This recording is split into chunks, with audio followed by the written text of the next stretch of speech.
This is Megaman Battle Network 4.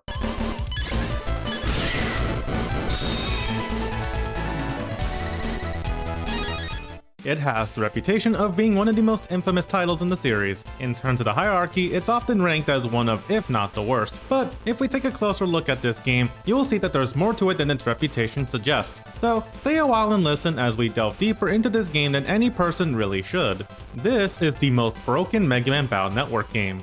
Real quick though, if you enjoyed this video, then be sure to show your support by leaving a comment and subscribing. Now then, back to the video. Battle Network 4 has received its reputation for a plethora of reasons. Despite the objective of the video, I do feel that it's necessary to point out these flaws, because this isn't a video that outright defends the game. Rather, it's simply viewing it from the perspective of what it did right, while showcasing just what the game is capable of. With that in mind, let's go over these flaws. For one, the game is the only one in the series that makes it a requirement to play through it multiple times to unlock everything, including the post-game. Each subsequent playthrough is essentially New Game Plus, featuring harder and tougher enemies. On paper, repeated playthroughs with increased difficulty doesn't sound like a bad thing. However, unlike series such as Diablo or Borderlands, the implementation of this mechanic leaves a lot to be desired. Each playthrough contains mystery data which is split between three types: green, blue, and purple. Green mystery data always spawns within the game world and contains a random reward. Blue, however, gives a set reward and only appears once.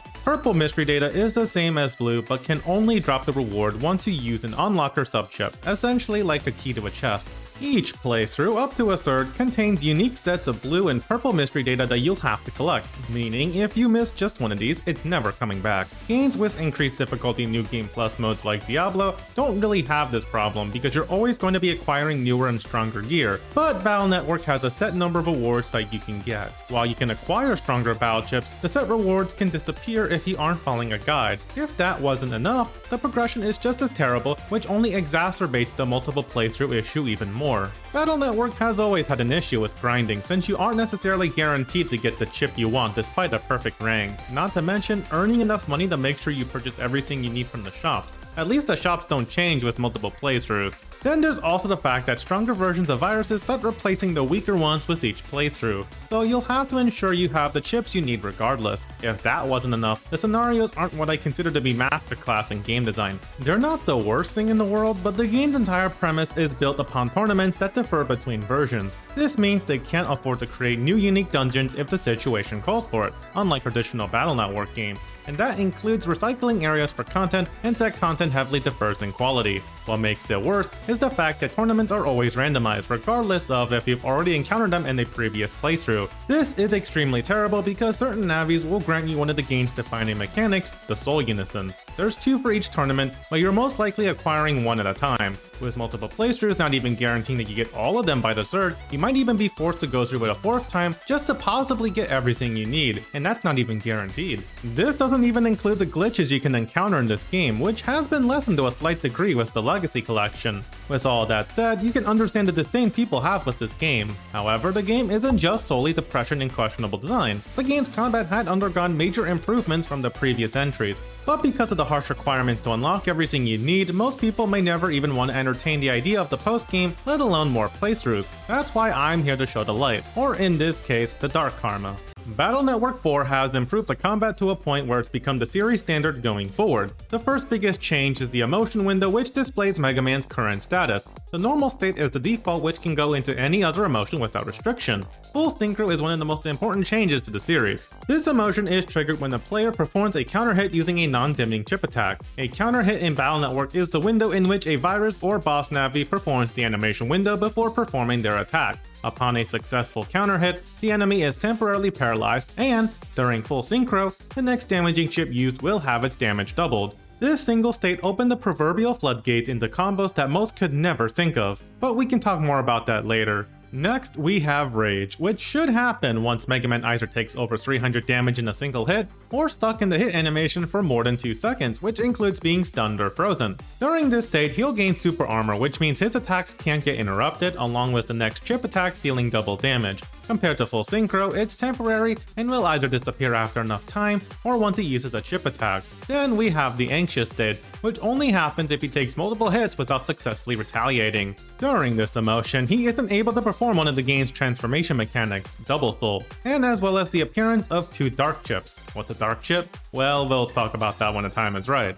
Now, the next most important mechanic is Double Soul, a mechanic prevalent throughout both 4 and 5. Moving from the style change mechanic of the prior 2 games, this one grants Mega Man transformations based on certain navis he interacts with. Unlike style change, you don't start off in the Double Soul transformation. Instead, you have to select a corresponding chip type related to said soul and sacrifice it to allow Mega Man to transform. Double Souls last for 3 turns, but the benefits are still quite worth it for that short duration. Of course, keep in mind that you can't access Soul Unison while in the anxious state, and you can't go full synchro while on Double Soul. Now, 4 is split by 2 versions, Red Sun and Blue Moon, with each containing their own unique Double Souls, totaling 6 per version. I'll be going over all of them, and at the same time, analyze related chips that showcase their strengths. We first start off with Gut Soul, which is one of the 2 you can acquire at the Den City tournament. This form focuses on raw power, granting null element and panel destruction chips a 30 attack bonus, and by rapidly spamming the B button, it causes Mega Man to fire a Guts machine gun, striking 6 times for 5 damage each,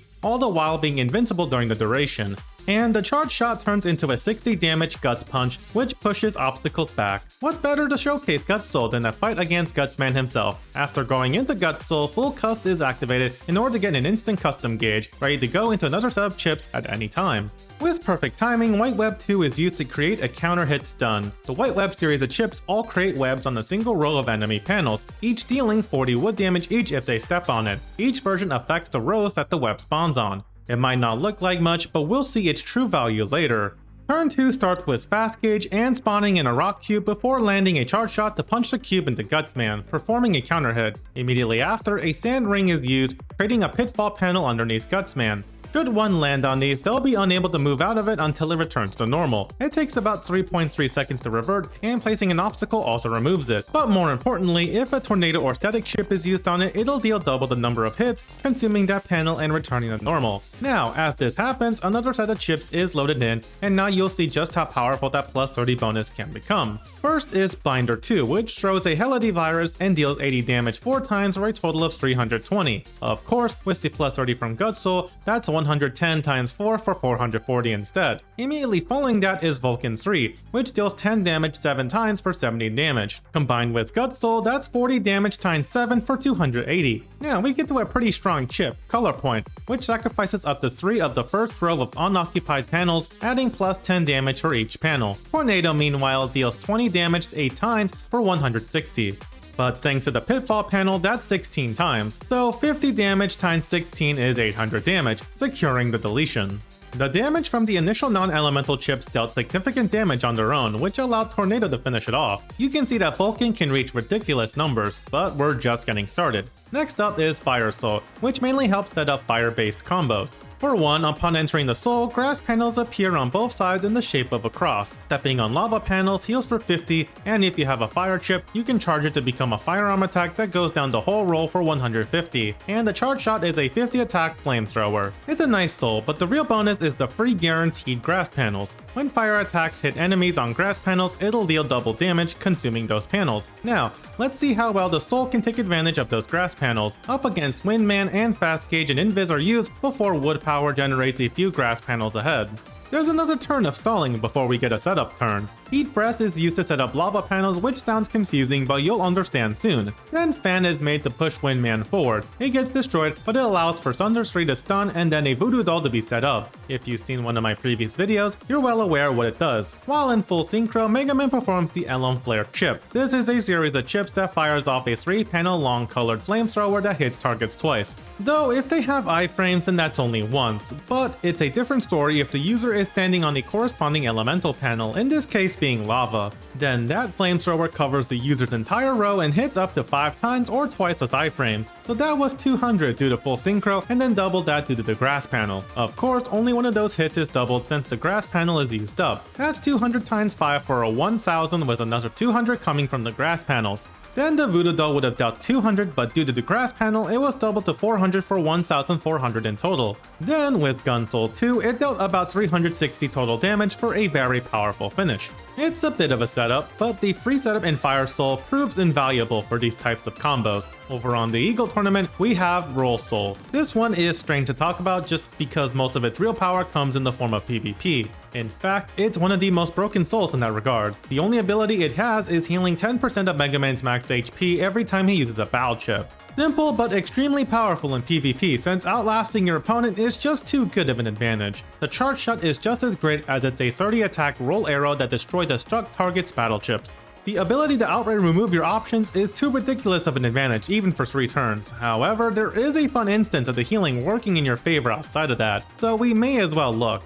And as you can see, with a simple recovery from the number ball chip, you can drain a boss's HP with the Poison Pharaoh Advance and Poison Panels without worrying to yourself. Easy. Next is Wind Soul, which is much more interesting to talk about. You gain Air Shoes, letting you walk over hold panels and Float Shoes, which ignores the effects of cracked, swamp, ice, and pitfall panels. Upon entering the soul, you activate a Northwind effect, blowing an enemy's barrier or aura away. In addition, a fan effect becomes active on the enemy's field, meaning they'll be forced forward. Wind chips also gain an additional plus 10 attack power, and the Mega Buster becomes an air shot attack which does 5 damage and pushes enemies back. Lastly, the charge shot becomes a wind racket which does 50 damage, striking those all the way back down the row. Otherwise, it just knocks away all enemies. It's a soul filled with plenty of utility, and that utility is what can lead to total domination. In this clip, he's up against Sparkman ST and starts with Airshot, Full Cuss, Color Point, White Web, and Northwind. With a counter hit from Airshot, Full Cuss brings the custom menu to full. Color Point is then used to enhance White Web's power. Each web does 120 damage each and deals double damage again due to elemental typing. So that's 240 times 4 for 960. You see where I'm going with this. Going into Wind Soul, Sparkman is forced to the front, taking each web before he's knocked right to the back row with Windwrack before a color point boosted web finishes him off. These sorts of movement-based deletions are quite satisfying to pull off, though it does need some good timing to get right. With that, we go into the remaining 2 souls from the Red Sun tournament, starting with Thunder Soul. All non-dimming null and electric chips will stun, and the charge shot becomes a 20 damage zap ring which also stuns. It's a simple soul, but the ability to stun is quite effective. For those who've seen my first Battle Network video, this is gonna seem quite familiar. Full Cuss brings up the custom menu followed by triple crack in the upper row, causing 2 panels to turn into holes before counter hitting with Blizzard, forming ice panels. The triple crack sounds pretty strange, but that's only because of the next chip, Boy Bomb 3, spawns in a random bomb on a random panel on the front row. Thus, with only 1 panel left, there was only one place it was gonna go. In the next custom screen, Thunder Soul is brought out along with Lightning 3, Air Shot, and Electric Shot. So here's what happens. If you remember Battle Network 3, there was a mega chip known as Lightning which dealt electric damage to enemies adjacent to an obstacle. The principle is the same here, albeit with decreased damage, but that doesn't matter due to 2 factors. 1, the ice panels means it's going to deal double damage for a base of 320, then the air shot causes that bomb to be moved back. As it does so, the lightning is still being applied, causing Gutsman to be struck 2 more times. So that's 320 times 3 for 960 before being pelted by the elect shock for 160 for a total of 1780, enough to kill Gutsman. Now, keep in mind, thanks to Gutsman being stunned for every attack, it meant that he wasn't going to go into iframes. Very exceptional, and with that we're down to our final soul in Red Sun, that being Search Soul, another powerful one. Upon entering Double Soul, Search Soul removes all invis and underground states, and in the custom menu you have the ability to shuffle unselected chips in the folder, having a possible chance to reroll for chips that you'd actually want. Lastly, the charge shot becomes a scope gun which deals 10 damage 5 times, piercing through invis. Now, unlike other souls, you can use any strategy you'd want for the most part. After all, with the shuffle feature you can cycle through your folder to get the chips you need, and that's 3 turns of cycling. There's a lot of strategies you can do, so for the sake of wanting to showcase strategies specifically to the soul itself, rather than simple chip cycling, I'll opt to skip it. With that, we head on over to Blue Moon starting with Aqua Soul. By holding down A while having a non-dimming Aqua chip, you can double its damage, and the charge shot is a very fast charging 20 damage bubbler. Straightforward soul with satisfying returns. As you can see, Burnman is no match for a quintuple boosted geyser followed by a wide shot 1. Not much to explain here other than the elemental counters are super satisfying. Next is Number Soul, one of Blue Moon's best souls. All null chips will gain an additional 10 damage and the custom screen displays 10 chips per turn. Charge Shot is a number die which explodes and deals damage of 10 times the result.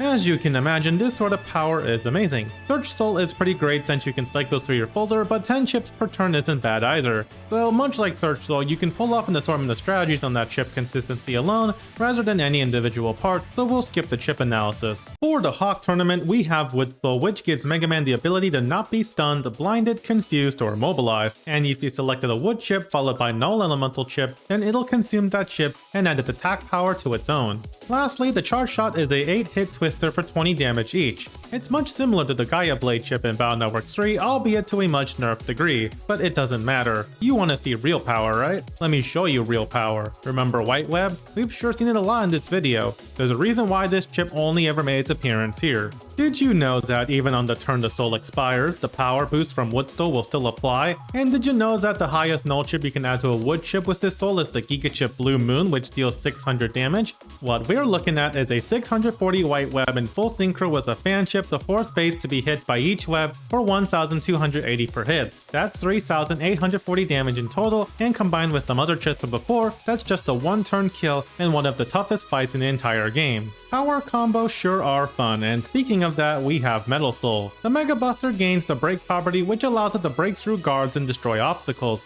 and you can charge up null and break chips to deal double damage, much like with Aqua Soul. We all know where I'm going with this, but let's see it anyway. It's called Super Vulcan, which deals 10 damage 12 times boosted by 2 attack plus 10s for 30, then double damage from Metal Soul's charge. That's 60 times 12 for 720. There's probably a good reason why they didn't allow full synchro to be used with Double Soul. Following that is the Blue Moon tournament with Junk Soul. Much like Search Soul, it causes invis and underground states to go away, though unlike Search Soul, it also puts them in confusion. Then it'll feature 2 junk chips in the custom menu every turn. These are chips either you or your opponent used in previous turns. The Charge Shot is a dimming attack which throws all obstacles on the field towards an enemy, dealing 100 damage each. Just having 2 recycled chips is a pretty nice bonus, though most strategies aren't really using a Charge Shot if at all. And if you were using obstacles, it certainly wasn't with this soul. Even Dirge has only ever shown one instance, and that was just unlocking Junkman in place with the confusion status. All in all, it's got more power in PvP than PvE. Of course, the last but not least, Double Soul won't disappoint. It makes sense we'd end the souls with Proto Soul. While in this soul, all non-dimming sword attacks won't cause enemies to be in flashing, which is essentially their iframe period.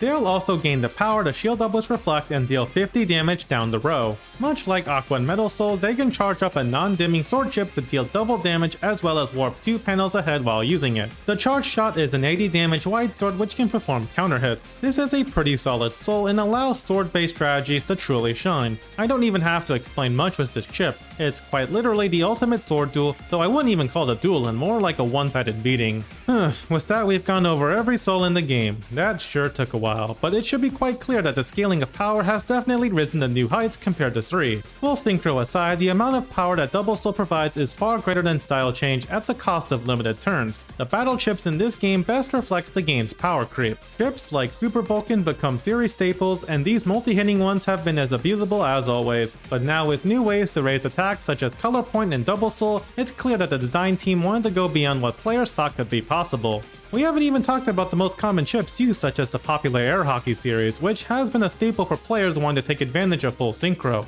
It's an easy multi-hitting attack that has just as easy time counter-hitting. That's not even covering the secret chips. Special chips you can only obtain through using the game's secret tournament function, which is only usable after having some multiplayer matches. If all of that wasn't enough for the player, then there were patch cards. For the longest time, they were Japanese exclusive, and the only way global audiences could get it was through cheating. By using the e-reader peripheral, they could unlock special power-ups that Mega Man could use outside of the Navi customizer. Most of these generally include a downside of some sorts that can't be fixed since they aren't bugs. These can include some seriously insane effects such as an additional 1000 max HP, changing your charge time to chip attack, and even permanent Double Soul. As of the Legacy Collection, you are able to select these, so if you really want to make the game far less painful, you may as well use them. With all these features and more, it's easy to see 4 as more than just a game that failed in the eyes of its player base. It was a new template for the series going forward, and even though the progression was complete in other cheeks, it managed to create some very insane gameplay additions. Honestly, I think that's all there is left, because I don't know what else to talk about.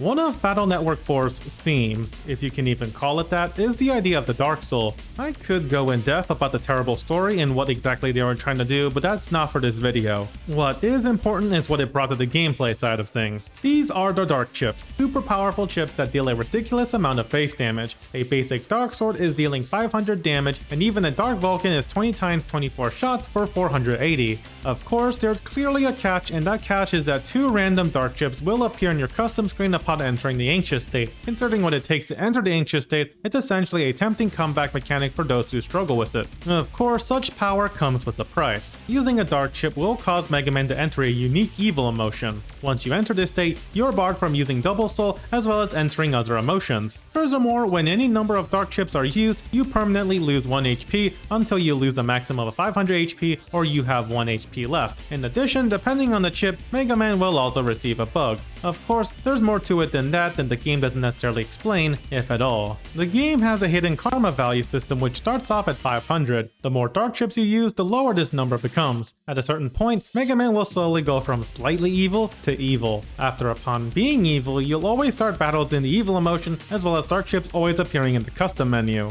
And this is where one of the other benefits of Evil Mega Man comes in. You gain access to evil chips which are generally stronger than regular chips, as well as the DS Navi chips, which are the dark version of SP Navi chips. The SP Navi chip's attack power is based upon your busting record against that corresponding boss, but with DS Navis, it depends on the number of dark holes on the field. Depending on the chip, it's a +5 or +10 attack bonus for each dark hole on the field, up to a maximum of 10. The idea behind the Dark Chips is similar to a Berserker. You gain immense power but at a price. But most players wouldn't dare want to not only permanently lose HP, but also not want to rely on a mechanic that they need to grind for a long while just to reap the full benefits, especially since they have to keep triggering the Anxious State. Not only that, but if you have good karma, you gain access to good chips. Well, good might technically would be the applicable word here. Plus, it's far easier just to be in good karma, as well as the fact that Double Soul tends to be a much better trade-off. Of course, the HP trade-off is easily fixed thanks to the patch cards, which can just have you gain an additional 1000 HP without any drawbacks. So there's that. Still, I'm sure you want to see it in action. Just what are the Dark Chips truly capable of? Well, let's find out. Behold this absolutely disgusting combo of placing Top Man in stun while unleashing continuous Dark Vulcans one after another. Due to fast gauge, it's just easy to get more just as the Dark Vulcans continue their assault. 24 times does take a bit to resolve after all. It is double the amount of Super Vulcan. Regardless of the confusion bug, it doesn't even matter one bit. Need more? Then bear witness to Windman, who gets locked in place thanks to a combination of area grab and the secret chip Metal Gear 1. Windman is locked in the back row. Bomb and Voodoo Doll aside, Black Wing is the real star. It's a mega evil chip that deals 20 damage as bats go over each column, hitting whatever they hit. Number of bats depends on how many columns the enemy has. Given that Windman was at 900 HP and that Black Wing was boosted to 50 damage, there had to have been at least 18 bats on that single column to finish him off. Even if you don't use patch cards, it's clear that 1 HP isn't gonna be enough to deter players from trying. It's not something for everyone, but given that most people aren't playing 4 for its PvP, I don't think it could hurt to give a Dark Chip playstyle a try. Well, so long as you make things easy for yourself to avoid such a sluggish grind. You wouldn't want to not have fun playing a game, right? Actually, that's a great question. Is it fun? That's a question that's hard to answer since that's pretty subjective, but it's also true that the fun is stifled by 4's awful design. At the same time, if you were to look at it within segments, then it's easy to see why people say it's their favorite. Regardless, I think the best way to play 4 is a little bit of modding. A bit of cheating doesn't hurt anyone, you know? Sometimes if the game refuses to make things fair, then why should you respond in tow? After all, it's all about creating your own fun that matters most. It's the most broken Battle Network game, but I think that's part of its charm, aside from the hilarious localization typos of course. But next time we'll go through Battle Network 5 and see just how far the series has come in terms of gameplay. With that said, I thank you once more for your support and hope you have a great day. Peace.